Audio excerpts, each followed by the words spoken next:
Tim, you're actually talent. You're actually good at what you do. You're actually good at talking shit. You're actually good on Twitter. You actually got a lot of this stuff that you're capable of doing something long term. Maybe your ego's bigger than you think, and maybe you got your ass handed to you a little bit this last 12 months.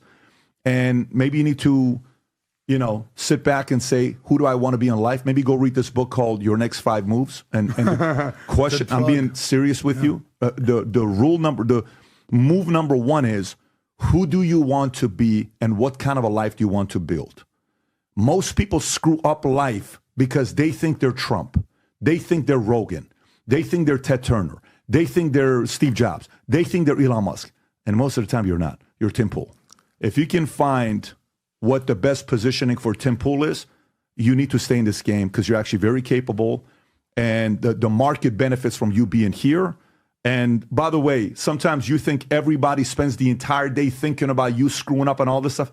People have a life that moved on. If you enjoy content like this, then make sure you leave a like and subscribe to the channel. It really does help me out a ton. Let's get back to the video. Tim Pool had an absolute meltdown on his last episode of TimcastIRL. And when I say last episode, it could actually be the last episode of TimcastIRL. He absolutely melted down. He basically rage quit his show. Tim Pool was saying that his employees for Timcast aren't carrying their weight, and all the rest of those things that you guys probably have seen. In this video, we have Patrick Bet-David breaking down the entire Tim Pool and Timcast situation, going at Tim Pool for certain things that he said, and also understanding Tim Pool for other things that he said. Let's get into this clip here from the PBD Podcast, where Patrick Bet-David and the others talk about the whole Tim Pool and TimcastIRL situation. The CEO of the network. What happened was, I guess they built a separate studio that he hosts the IRL show from. However, he didn't build that studio himself. He built the first studio that they do their daily show out of. Okay. He knows the inner workings of that studio. So if a computer goes down, Tim knows how to go in and fix it. However, he didn't build the second studio, the one that the IRL was shot from. And apparently there was a computer that malfunctioned. He had to switch studios at the last minute. And what he was saying is that, hey, I have people on my staff who are not putting in 100%. They're putting in 90%. And I cannot make this company grow as both the host and as the CEO of the company. There needs to be people that take this vision and run with it just besides me. Okay, so I think I found a clip. I found a 43-second one, and I found a 3-minute one. Rob, if you can see which one it is, as long as there's no music, play one of them so we can see his answer. Go ahead, Rob. But yeah, I think this might be the end. Can we do anything with this music or no? We make a lot of money. But what do you think? By piece. We can fight it. Okay, go ahead. Go ahead. Sounds like an Adele structure song. Becomes bigger and bigger and bigger until it becomes impossible to manage. I would never call out anybody personally. Pick this up. This is an Adele song. Go back and play the other one, which isn't, and I think he posted it. I sent you 2 of them. All of a sudden, we're going to hear this Adele song and start getting emotional. I don't want to start crying. I don't want really crying. It happens a lot, but I only have one clip in my text. Rob, there's another one that is 43 seconds that he says he's going to be stopping. If you just go on X and just type in, yeah. So is this the one? Yeah, 43 seconds. Let's see this one without music. We had our 12th studio failure this morning. The new one. Yeah, the new studio failed. And, my attitude with that is kind of just like, yeah, if we can't make cameras and a computer work, and despite all the previous failures we've had, there's not a single person here who can make sure that either the studio is operating or secondary studio is operating. We've gotten to a point in the company where everyone's kind of just kicked their feet up and said, I'm doing what I need to be doing. Yeah. And then that just means I'm Sisyphus pushing the rock up. The problem is people are sitting on the rock. You know what I mean? Yeah. Kind of wild, Pat, to put that out there just like that on a podcast and make it public. It's poor leadership, by the way. I got to tell you, I'm a little surprised in Tim Pool. He's done one hell of a job, and I'm sorry to cut you off. No, it's all good. That's poor leadership right there. I agree. There's nobody. Yep, I do. I do understand Tim Pool's pain. Obviously, not to the extent that Tim Pool or Patrick Bet-David could understand it. But if you guys don't know, I run a YouTube coaching program. I'm a YouTube strategist. We run a YouTube agency. We've worked with basically every single big name outside of Tim Pool himself in this political commentary space. And so with that being said, we have employees, we work with business partners, we work with clients all the time. And I understand, man, when somebody's not pulling their weight, especially when somebody you hire and you can tell that they're talented, they just don't have it in them. They don't have the hunger. They're kind of just like Tim Pool said, just kicking their feet up and saying, well, my job's getting done. That's all that matters. it's the most frustrating thing in the world because you wish you could just shake the person and say, like, wake up, dude. Like, we have this crazy opportunity in front of us. And you just can't do that. Like, you just can't make people understand. You can't make people hungry. You just can't do it, no matter how talented they are. And I understand, like, it gets extremely frustrating sometimes with your employees and they not doing what they're supposed to do. With that being said, I do think that this is poor leadership. And ultimately, if your employees are not doing what needs to be done, it does fall back on the leader. It does fall back on the person who hired them and the person who's supposed to lead them and get the things done. You know, it's not the employee's fault whenever stuff doesn't get done that the employees were assigned to do. It's the leader's fault. That's something that I've had to learn the hard way. And like I said, I can't understand these problems as much as Tim Pool or Patrick Bet David can, but running my own agency, running my own couple of businesses, and also being an agency that works with these types of people in this exact YouTube niche, I see the ins and outs of these operations. I see how they work, and I can see how Tim Pool will get frustrated with this for sure. Here, well, find somebody. You got the checkbook. Well, Yeah. there's a big difference between being a great podcaster and a smart guy and having a great, voice versus being a businessman. It's very hard to do both. So, I mean, luckily we have literally one of the only guys in the world that is what I would call a triple threat. You can be a CEO, entrepreneur, also a manager, a coach, building a team, but also one of the greatest thinkers and minds and conversationalists. It's very unique. Timcast, Man, Adam's trying to get a raise, huh? That was a slurp fest for sure. Tim Pool, smart guy, opinionated, knows his stuff. I don't know his business acumen. I don't know. I mean, we've spent time with his team. I love Ian. Luke's a good dude. We know his team, Josie. I don't know how it works, but there's a major difference between being a pundit and a great speaker versus being a great businessman. Was that sincere, though? Was that sincere, or was he just putting people on notice? It sounds like he's looking to hire a COO. It sounds like somebody can step forward. That's maybe what he needs to do. Yeah. Bring a businessman in, much like Ben Shapiro brought in Jeremy Boring type of thing. It's a unique situation. But to do it publicly like that, like now, if you think those people are 90%, those people right now are down to 60%.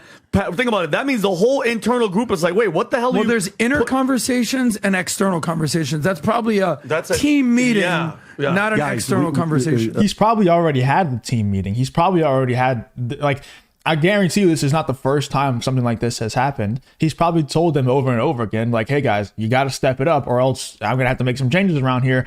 This might be like his last ditch attempt at just saying like, hey guys, I'm calling you out publicly now. I don't need this. If you guys are not going to pull your weight and get what needs to be done, then TimcastIRL is just going to end and you're not going to have a job anymore. Once again, bad leadership. Don't think Tim Pool should be melting down like that. It's like, it's just not professional at all. But I can't see where the frustration comes from. And anybody who's watching this that owns a business that has multiple employees, you understand how frustrating it can get as well. Especially like I said earlier, when you have a crazy opportunity in front of you, such as working for Timcast and building that company up, you just can't make someone understand the opportunity that's in front of you. And it's so frustrating. Go ahead, Tom. I'm going to hear you and then I'm going to give you my thoughts.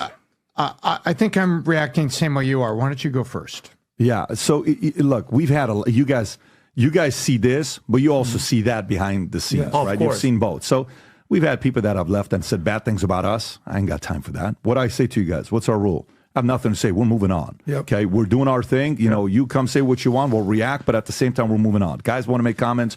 We'll do our thing. In regards to something like this, something for him to be thinking about. I don't know how many people want to move to West Virginia to work there. I don't know. Maybe you chose the wrong state. Okay. And maybe the pool of talent in West Virginia is not that wide. Maybe you should consider going to Dallas. Maybe you should go to Austin, where Rogan, Muscat. So when one talent doesn't work out, at least you can. Maybe you should consider going to Miami. Who the hell is wanting to move to West Virginia? I mean, I know there was a song with name West Virginia, and the song wasn't even supposed to be about West Virginia. It just rhymed better. You know the song that I'm talking about, right? Virginia. It's a great song. John Denver, I think. Right, it's a phenomenal song, and he was trying to talk about Colorado, I believe. And it just West Virginia rhymed better, right? Worked out well this for guy's West Virginia. capable, he's talented, but let me tell you, Tom said the best thing to me 15 years ago, okay? And one of the best lessons, I never understood it until Tom broke it down for me. He says, Pat, do you know the most money I've ever made in my life when I was the CEO founder versus I was number 2, number 4, number 5, number 6 in a company? I've always made more money as a number 2 than a number 1. Tom is one of the smartest guys in the world. My opinion, one of the smartest guys I know in my life. Brilliant, can go any topic, any range, anywhere. He can be a lawyer 1 minute. He can be a CFO another minute. He can be a talent another minute. He can be a pollster another minute. The most ridiculous brain to have. I don't understand that part, right? But he understands he's not a founder. He's not a CEO. If you want to scale a business, he's going to make more money on the other way around. Tim may be needing to look at where to go. Maybe, I hope he hasn't ruined a lot of relationships where people would be willing to entertain him to go in different companies, because he is capable. And if you don't... Yeah, not to turn this into like a business episode, but that's kind of what I like talking about the most. And this is what this whole Tim Pool thing is about. When you're the head of a company, it's important that you're not an employee of the company. It's important that the head of the company, the CEO, the founder, should be more of a visionary. And then you should have people under you that are able to carry out your vision. And it seems like Tim Pool, the frustration is he's being the visionary. He's having he wants to have an office built for TimcastIRL. And then whenever he tasks his employees with getting the vision executed, they're not capable of doing it. Or maybe they're capable of doing it, but for some reason they're just too comfortable and they're not willing to put in the extra work to actually get the thing done. So yeah, once again, bad leadership, but I can see where he's coming from a bit. Don't do that. You can find places to go. And the last thing I will say about this is the following. Marriage is hard. Okay? It's hard. Very hard. A lot of them don't work out. If it doesn't work out, it typically takes two to tango, right? It's not one person that screwed it up. Everybody wants to always blame the man first. Mm-hmm. And then 6 months later, like, oh, okay, so it's her. And you're like, no, it's probably both of you guys. Cool. Listen, none of my business. Listen, bro, all good. Whatever you need, I'm here. Man, I wish you guys the best. Let me know how I can help as a brother, as a friend. Cool. Well, it's not pretty. Kids pay price. All that stuff happens. Running a business is hard. Being a talent is hard. Don't forget what happened a month ago. The accusations about Russia. The accusations about $100,000 per episode and all this other stuff. So all of this pressure could also be hitting you at the same time that you almost need something to say, let me effing take a break from all of this BS. Mm-hmm. You have to understand the limelight isn't for everybody. I'm talking to Kevin McCarthy. He was here on the podcast, 2 weeks ago, right? And we had a very interesting conversation with him. I thought it was going to be an hour podcast, ended up being 2.5 hours. I couldn't believe some of the stuff I learned about the guy. And then we're talking about different candidates. We're walking aside. I'm not going to give the names. And he says, that person that you think is going to run for office in 2028, I don't think it's going to happen. I said, tell me why. He says, because he's not battle tested. I said, tell me what you mean by battle tested. He says, you think that person can handle them talking about the personal life and all the shit that he's done in the past? You don't know that. Most of these people hide from that kind of stuff. They can't handle that kind of stuff. This is very, very hard. He said, Trump is battle tested. These guys are battle tested.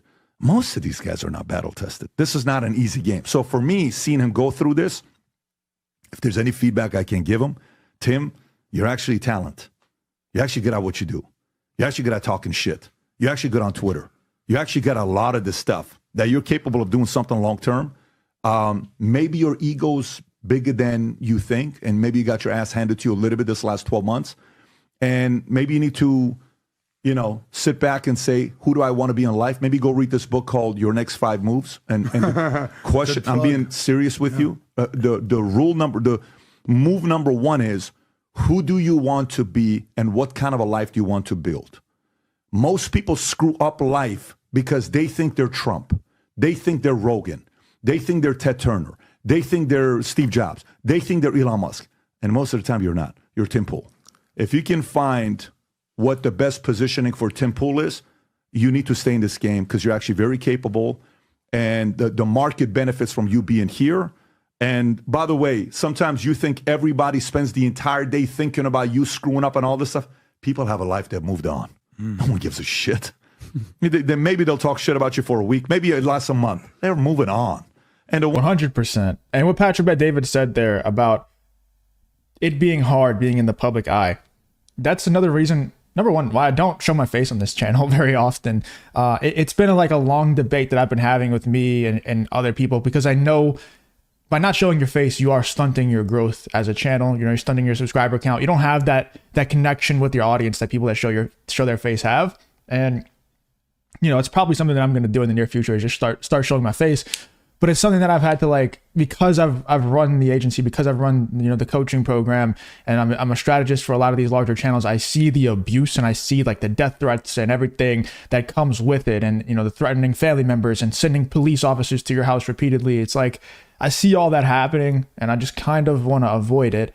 But at the same time, I know that that's the cost of success nowadays, right? And in 2024, the cost of success is you gotta be a little bit famous. Like you gotta be a little, have notoriety, and it could go positively, it could go negatively. But if you don't get that notoriety, then you're always gonna stunt your growth. You're always gonna hold yourself back. Your ceiling's gonna be a bit lower. So I do think that it's also a little bit harder when you're in Tim Pool's position, because he does kind of have FU money at this point. Like he could just walk away from all of this stuff and be completely fine, and just invest his money into other business ventures that are out of the public eye and be fine. So it's probably very tempting for him to do that after going through all that abuse, and it probably is a little bit tough.